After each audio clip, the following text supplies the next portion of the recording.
Well, Happy New Year, everyone. It is 2020. Welcome back to the shed. Today is not a big work day for me. I've only done one thing today, and probably only will do one thing today since there's no shipping or anything. And Candace is off of work, so I figured I would take most of the day off too. But one thing that I did do was I decided to go with GoDaddy Bookkeeping for 2020. Try that out, see how I liked it. I went and got the middle plan. There are like 3 different plans you can get, and this is not an endorsement for GoDaddy Bookkeeping because, like I said, I've only just added it. I'm not exactly sure how I'm gonna like it. It looks pretty good so far. But if you look at there's 3 different plans for GoDaddy. This one, Essentials and Premium. And just looking at the Essentials and Premium, it looked like the only difference between the two was recurring invoices. So I decided to go with Essentials. And it was actually pretty cool because I added the Honey extension to my browser like 2 weeks ago, and whenever I went to check out, I was paying for a whole year of GoDaddy at once, and whenever I went to check out, Honey found like a $30 savings on it. So I ended up paying like $92 for the year, which isn't too bad. So, and I will say it comes with, GoDaddy comes with an app right here where you can like easily put in expenses, income, etc. there. So we'll see. I'll update y'all during the year on how I like GoDaddy Bookkeeping. But yeah, that's all I did today. I set that up. One of the first questions I got on the last video was from TJ. GoDaddy Bookkeeping, did you get the 1-year plan? Worth it for new resellers? Is it all auto imported from eBay account? Yes, I got the 1-year plan. Like I said, I paid for a year, for the whole year. Worth it for new resellers? I don't know. Like maybe if you're selling, $100 a month or something, maybe it makes more sense just to keep track on a spreadsheet or something, So I can't make that determination. Or there might even be another one that I was really interested in was, I think, QuickBooks Online. That one looked pretty good too. It's even got automated mileage tracking, similar to MileIQ. It actually tracks your mileage, and then you put whether it was personal or business miles, just like MileIQ. That's built into QuickBooks Online. So I was pretty close to going with that too. But yeah, everything auto imports from eBay and from PayPal, and from you can attach like bank accounts and stuff too. And I actually added my PayPal and eBay accounts last night, and everything imported right in. And it knows how to handle like sales tax, the shipping in and out, PayPal fees, eBay fees, all that. It knows exactly what to do with a lot of that stuff. And anything it doesn't, you could train it. You could say, okay, this is a business expense. Always make this a business expense going forward, or this is a personal expense, whatever. So it looks pretty good so far, but I'm going to let y'all know. Stacy, what is the benefit of having multiple accounts? They're talking about eBay, multiple eBay accounts. There's a few things that I can think of. Number one, you could specialize. So one example I like to give of that is if you've ever watched Crazy Picker Life, they're not making videos currently, but they used to. They had several stores. One of their stores focused only on cameras. And so you go to that store and that's all you would see is camera stuff. And they had another store where they would put like, random stuff like I sell. Models and toys, collectibles, stuff like that. That would go in that store. So whenever somebody would go look at their camera store, and all they would see is cameras, it was immediately apparent to anyone that they were experts on cameras. They specialize in cameras. So whenever they said this camera works, this camera doesn't work, this camera is this or that. I think people tend to trust that more whenever that's all they sell. I think you could probably get more money for stuff whenever you specialize. It's a branding play at that point. There's other reasons too. Like I'm opening a third store to sell adult type stuff. And I had a second store. I had another reason whenever I opened the second store, and that was because I wanted to, I was running out of listings on the premium store, the 1,000 listings, and I didn't want to upgrade to an anchor store. So I started up a second store with a small version store that was like $20 or whatever a month. So there's a multitude of reasons. Another reason, if one of the accounts gets suspended, maybe one of the other accounts wouldn't be suspended. There's a lot of different reasons. If it doesn't look like, if you feel like you don't need a second store, then don't do it. I'm not saying that everybody needs to do it, but I find myself with 3 stores, and really I don't need store number 2. I think right now I only need store number 1, which is Mean PC on eBay, and then store number 3, which is a secret. I'm not going to tell you. So yeah, I don't know. A lot of people have multiple stores. Another reason is if you're sharing stuff on social media like I do, and occasionally you would like to sell things that maybe aren't visible to YouTube viewers or Facebook viewers or Instagram or whatever, then like I am, then that store can maybe not be so public facing. That's the idea anyway. Okay, Javi says, hey Lonnie, how do you plan on transferring all your inventory into GoDaddy? I'm not tracking inventory with GoDaddy. I'm tracking buys and sales and expenses, and that's it. I don't like to talk about accounting much, but I do cash accounting. So I take the write-off on stuff whenever I buy it. I don't do the accrual method when you take the write-off when you sell it. So, and I'm not saying that's the better way to do it. That's just the way I do it.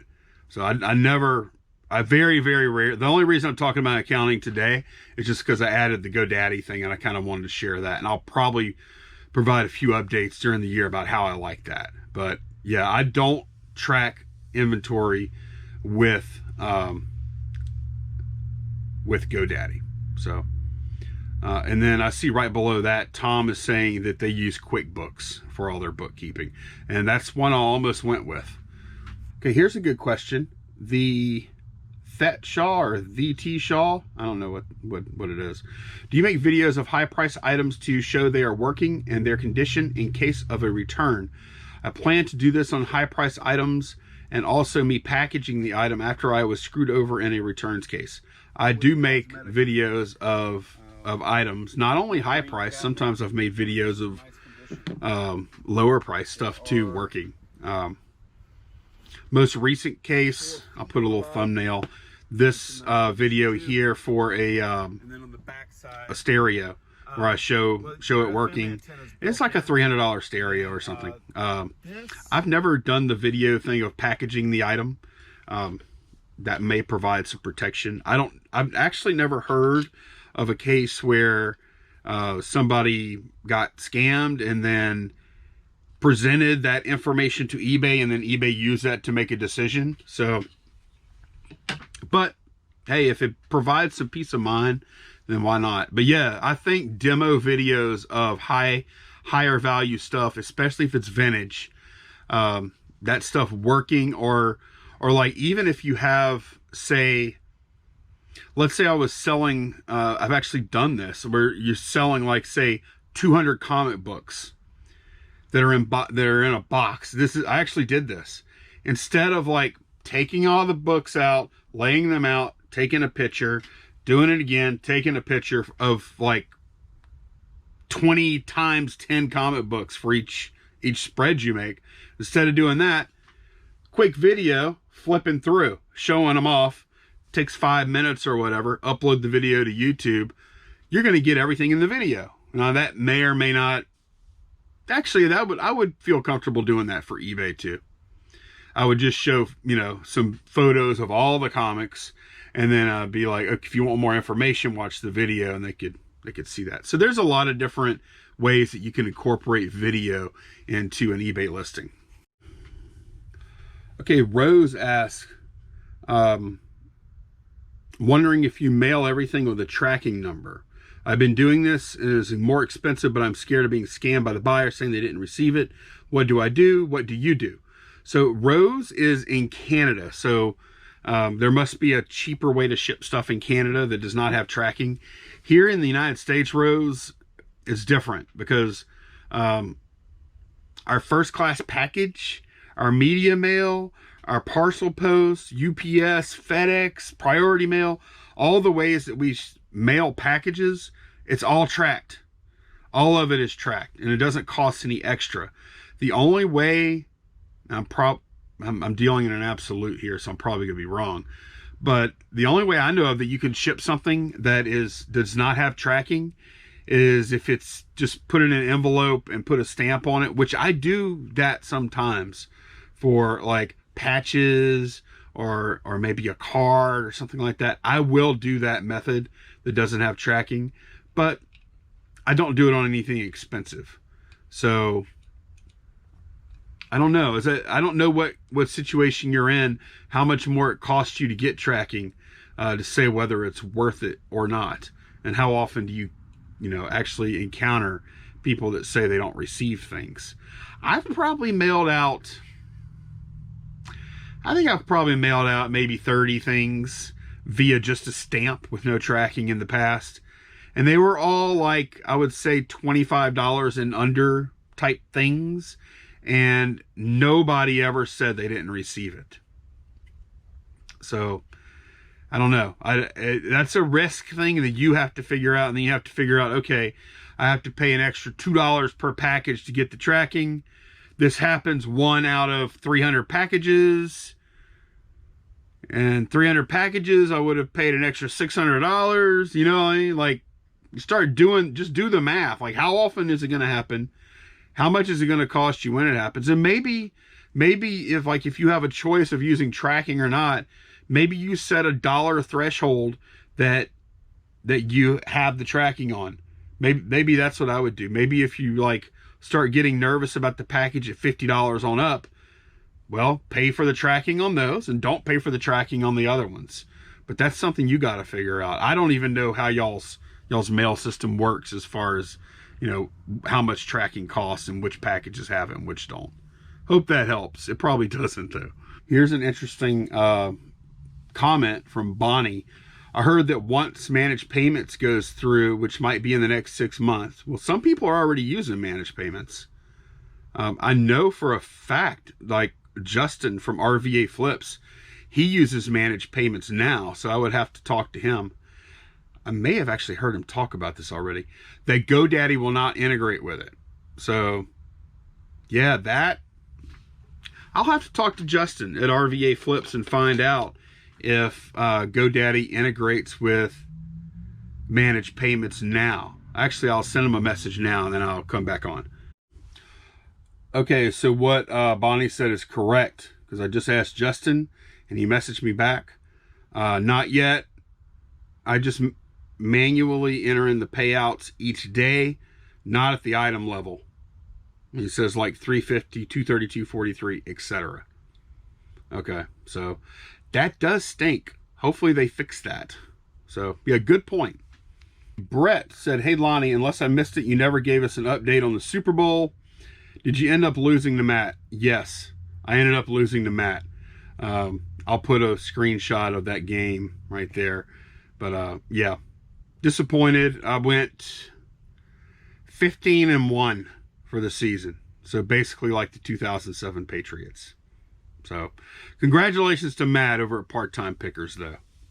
Well earned. He had a good team. Just bummed out. So that's 3 years now. Year 1, I won the league. Last year I came in 3rd. This year I came in 2nd. So the trophy is headed out to Matt. Okay, question from the Germ. I just started selling on eBay and sold 30 items this month. Mostly video games. What's the point of doing a store as opposed to just sell it on eBay? One of the main points, there's several, but one of the main things with a store, you get a certain amount of free listings, which you're actually paying for because you're paying a store fee. But usually the free listings you get, if you're doing any kind of volume, they work out to being cheaper than if you were paying for the listings. Now, if you're a casual seller and you're selling 30, 40 items, listing 30 items a month or something like that, you get 50 listings a month anyways, free. Then, you know, I'm not saying everybody needs a store. I'm not advocating that. If you don't need a store, you don't need a store. But there are some other things that you can look at too.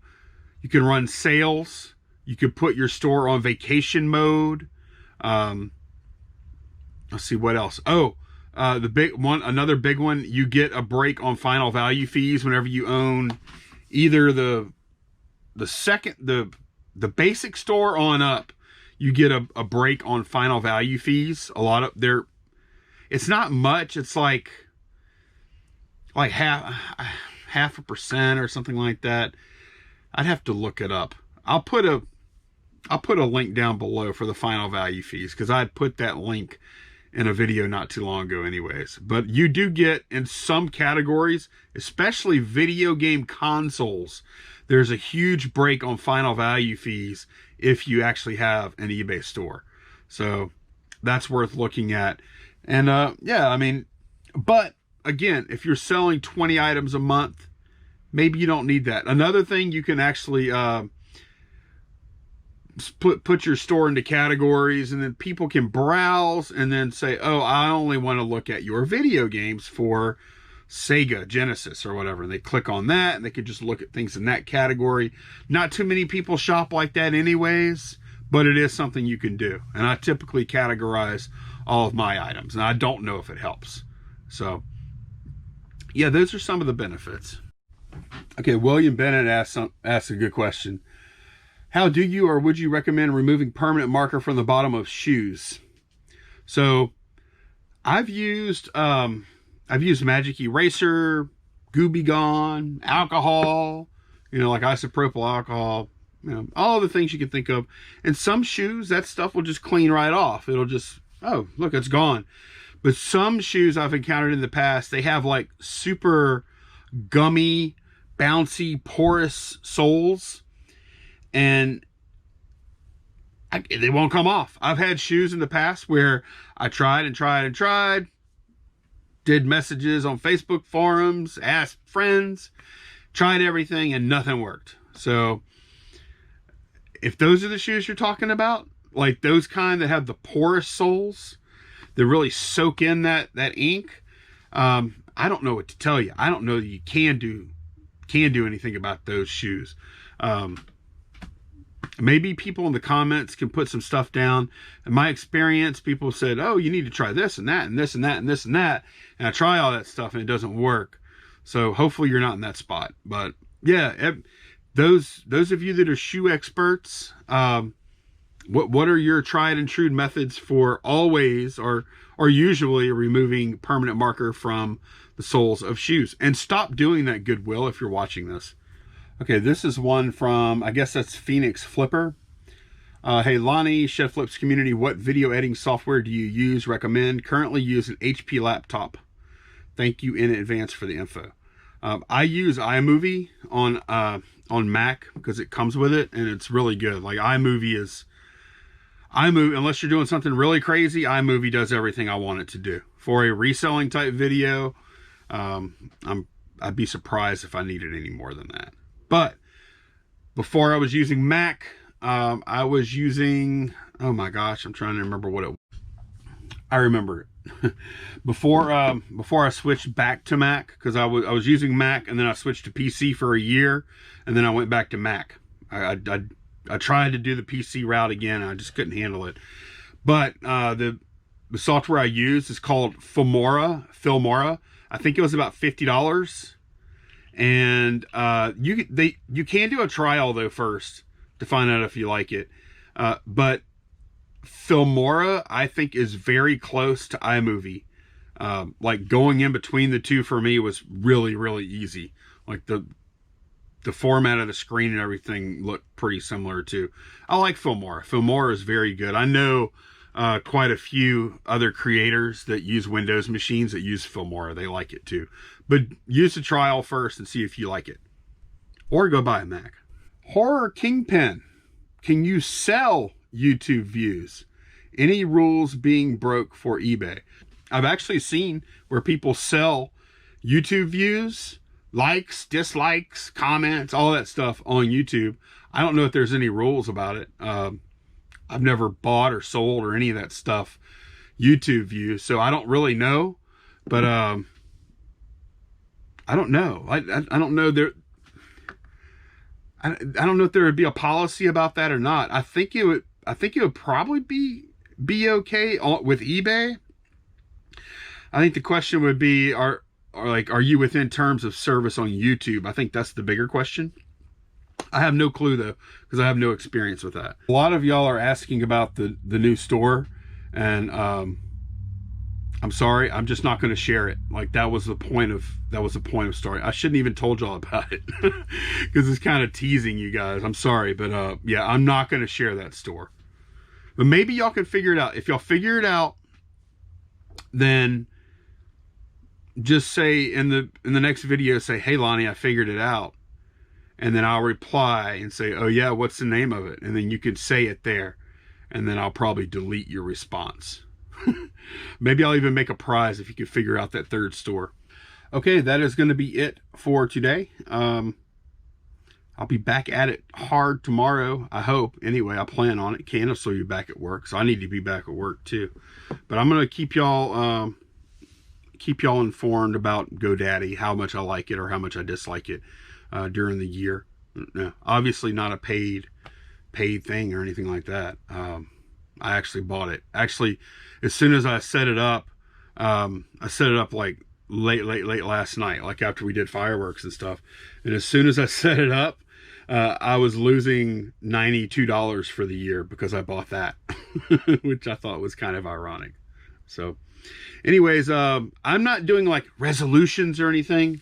I have some plans in my head that I'm not, like some goals and stuff that I'm just kind of keeping to myself. But if you're a resolution person, feel free, share your resolutions down in the comments below. Like, what are your goals or dreams? Even maybe it's called a dream for 2020. I know I have some pretty big goals.